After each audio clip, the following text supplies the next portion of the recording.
Hey, Phil from Got Memories here. This video here is about clean and clear instructions. These jobs go straight to the front when they come in. This is a contrast of organized versus somewhat organized. And when I send instructions out for people to pack and ship, this is exactly the way to do it. This customer has followed the instructions. Put label, like numbered them. They've even got green stickers, great. Otherwise, people write with a Sharpie on there. 1 through 20, and they're all rewound as well. It's amazing. This job here, not so much. So as I started to pull everything out, and I was thinking each tape had its own date thing, I was going to put a sticker on it, because what I have to do on the back end is create a number for each file. So I've got to keep all of this really organized, and then I take the chicken scratch from there into the file directory, and then when it's all captured and checked and uploaded to my server here, then I start to assemble the files. This customer, again, didn't follow the instructions, and they've got numbers, but they're all out of sequence. So 1, 2, 15, 16, there's no 3, 4, 5, etc. And then a bunch of them weren't even labeled, so I had to numerically separate them A through F.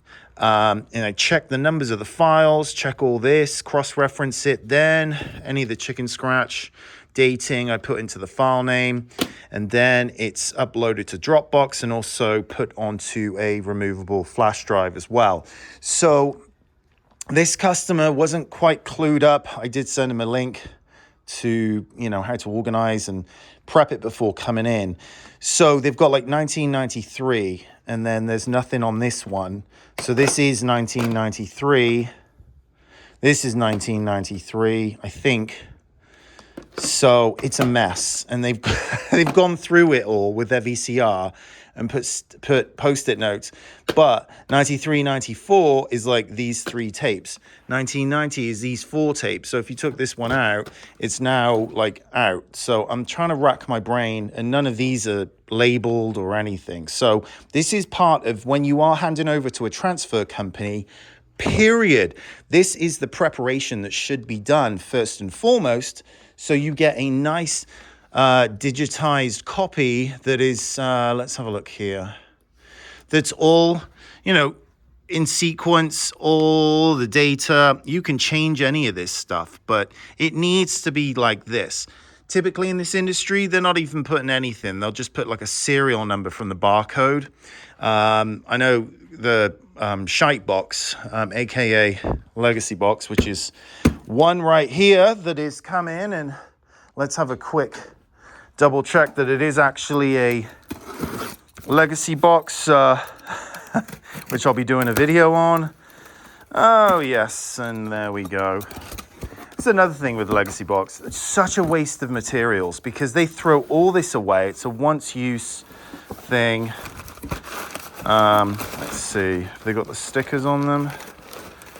More than likely. Anyway, I don't like to unbox stuff without me getting to it. So I got to tag it all and go through my due diligence and seal this back up. This was a gentleman. All this other stuff under here is a gentleman that drove yesterday from Salt Lake City, a 10-hour drive to drop all of his stuff off.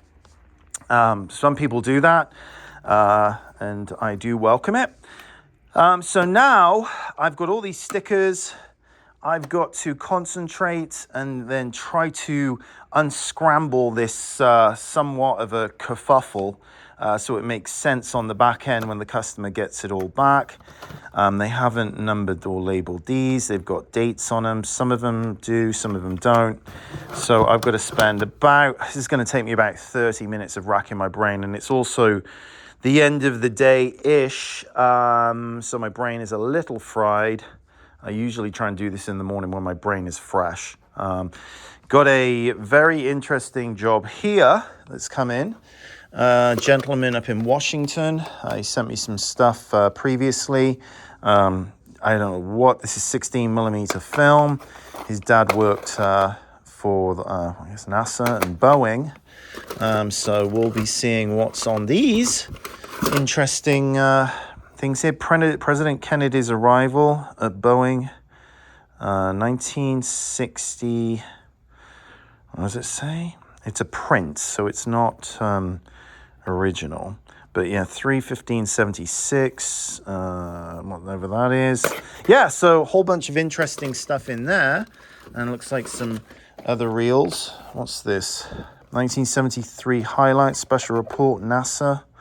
Yeah, so this just came in this box. I'm amazed it made it because it weighed 61 pounds. And the customer put it in this shoddy box, which is a miracle that it made it. Yeah, so a lot going on right now in this industry. Well, this type of business, this is another thing that people don't talk about. I'm going to take this off right here. Is, when you're in here working, something people don't understand is distractions, because you've got all this stuff going on, and if you've got the door going, the phone going, I put my phone in airplane mode sometimes just so I don't have any distractions. I've got the door locked, I've got the curtain up. Most of my work is mail order anyway, and I'm by appointment for local drop-offs. But when you've got all these companies with lots and lots of employees all over the place, and especially if they're young, and they're all socializing and goofing off and whatever, like all these companies, is distractions are everywhere.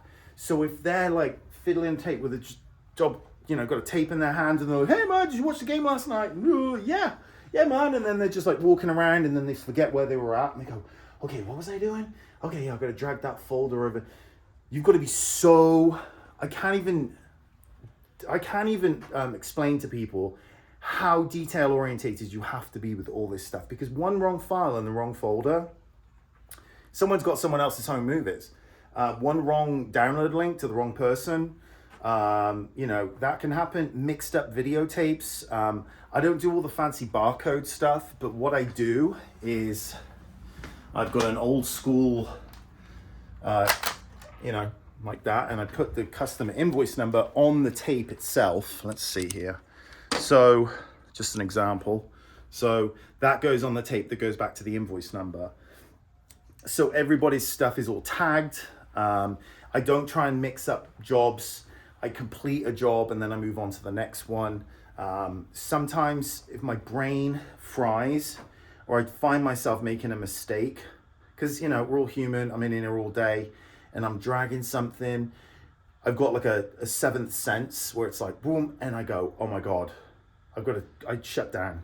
I'm like, brain is cooked. And this type of thing is kind of like being an air traffic controller in a way.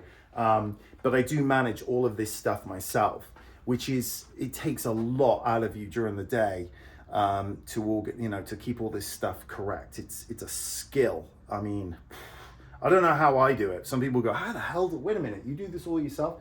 Yeah. It's a lot to run a business. I used to have 5 employees, and now I basically do the work of 5 employees. I'd rather be by myself doing this. I've got Samantha that helps out part-time, but I'd rather be doing this myself, knowing that it's done correctly. I don't want to deal with staff ever again. I had 12, 13 years of that, and it's just babysitting and drama and expectations and calling in sick and problems. I mean, everything was good, but I did come across problems just like all these other companies do when they've got staff. That's why I charge a premium, because I'm not only very skilled at this and making sure everything is coming through clear picture and audio, but I'm also the owner. And when you're the owner, you own it. It's a whole different ball game than if you're an employee and you work for someone who's like, I'll quit tomorrow. Someone's tape is lost. Someone's tape is mixed up. So this quality on this is done. I'm sick of it. I want to go home. I want to drink a beer. So there's a lot of that, and that's where these companies are failing, not only with the quality, and turnaround times, and the price points. So it's all fake pricing. It's economically, it's just no, $8-9 a tape. Forget it. Blank tapes cost more than that. So You're not getting anything back for your money other than either stickers on your tapes or problems to say that, hey, your tape's gone bad, digital copy looks like crap, your tape is bad. No, it was your player. But they're not checking it as it's going. A lot of these companies just got banks of VCRs, and they're just not checking anything. They're just checking the digital copy, and they go, oh, your tape was bad. No, your tape is, no. So a lot of that, as I talk about in my channel. Anyway, enough of my rambling. Just a little bit of background information on the immense amount of care and detail that you have to go in to organizing all of this disorganized stuff. Most of my customers are very organized because they're on YouTube, they're doing the homework, they've educated themselves, and they know what the hell's involved. So they understand the pricing is reflective of the quality, customer service, all of this stuff. So, and I do not want masses of volume. I've actually right now just put a little pause on a lot of stuff for people not to, because I get overwhelmed, and I'm going to manage my workflow and my sanity. Yeah, I'm at a point right now. January has been nuts. Anyway, all the best to you guys. Enough of my rambling. Cheers. Bye.